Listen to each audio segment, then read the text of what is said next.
On November 7, 2001, less than 2 months after the 9/11 attacks, former President Bill Clinton addressed our new state of affairs with a high-profile speech at Georgetown University. In addressing the root causes of the conflict, he said the following, quote, "Those of us who came from various European lineages are not blameless. Indeed, in the First Crusade, when the Christian soldiers took Jerusalem, they first burned a synagogue with 300 Jews in it, and proceeded to kill every woman and child who was Muslim on the Temple Mount. The contemporaneous descriptions of the event describe soldiers walking on the Temple Mount, a holy place to Christians, with blood running up to their knees. I can tell you that story is still being told today in the Middle East, and we are still paying for it." Unquote. This statement, along with many others that point to past Western sins to excuse modern-day anti-Western atrocities, are conventional wisdom for the left. Similar thoughts have been repeated on college campuses, media outlets, workplaces, bars, throughout the public discourse. Yet to anyone with a solid grasp of history, this statement is absurd and non sequitur. Not because the event is described inaccurately, though the president should have realized that the up-to-our-knees-in-blood line was a common medieval exaggeration, but because the conclusions drawn are spurious. First, Clinton points out that Jews as well as Muslims were victims in the siege of Jerusalem. Indeed, European Jews were also victims. As religious fervor swept the continent, some restless Christians without the means to march to the Holy Land took out their aggression on local non-believers. The Western Latin Christian Crusaders also fought with the Eastern Orthodox Christians, who lay between them and the Muslim Middle East, climaxing in the Crusader sack of Constantinople in 1204. Western Christians even committed atrocities against each other, as they fought over rights to newly conquered lands and jockeyed for influence back home. If we follow the left's warped logic, all of these groups would have legitimate grievances against the West for the Crusades, and all would have been justified in carrying out a 9/11 style attack in 2001. Yet it was only the Muslims who saw fit to carry out such an act, and I can't help but think that Clinton would have been less sympathetic if a group of Jews or Orthodox Christians had murdered 3,000 people on that day.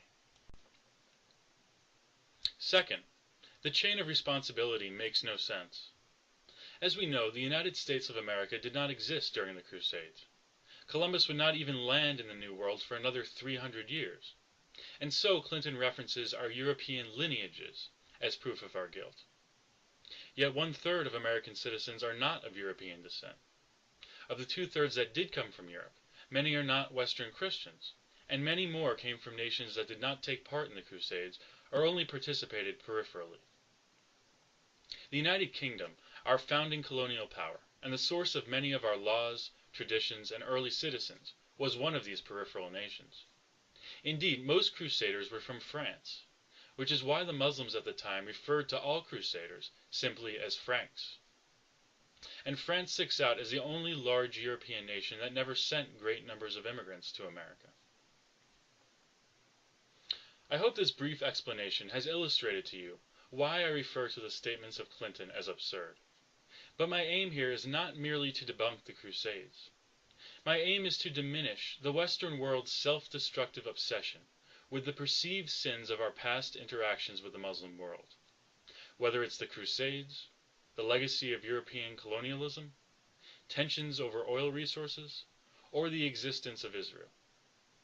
These flashpoints, while they are legitimate subjects for debate and reflection, have been taken out of context, scandalized, and fashioned into a weapon that threatens to destabilize Western society as a whole. The liberal establishment highlights selected Western sins and wraps a layer of current events around them to further their political goals. In this series, I will highlight what I believe are the far more horrific episodes in Islamic history that are neglected, marginalized, or simply ignored by the media and academic establishment. I will explore the history of Islamic imperialism, Islamic colonialism, Islamic genocide, and Islamic crusades. And believe me, there is plenty of material to work with. For those who already see America and the West as positive forces in our world, I hope this will provide you ammunition for arguments with liberal friends. I hope it helps you continue the conversation when they try to blunt it by citing the wrongs of the Crusades or colonialism to excuse any and all Muslim actions in the present. My purpose here is to put the Crusades in context. As a brutal, religiously inspired conquest of land, yes, but just one among many, most of which were committed in the name of Muhammad rather than Jesus. For those on the left who bother to hear me out, I hope you treat my testimony about the victims of Islamic violence with the same seriousness that you treat the stories of Western exploitation that you are so quick to catalog. I believe in the course of this series you will come to understand, as I did, that your apologetics for Islam work directly against the values you claim to promote. That whatever sins the West has committed, the Islamic world has committed them more often and more severely. And that you who strive to tear the edifices of our own civilization down have been allowed to thrive in the West, while your counterparts in the Muslim world are executed, imprisoned, or intimidated into a deep silence. And so it is in this spirit that I ask you all to join me in an exploration of what I call the Islamic Crusades. I promise you, at the very least, that it won't be boring, and I suspect that all of us, myself included, will learn something in the process. Let's begin.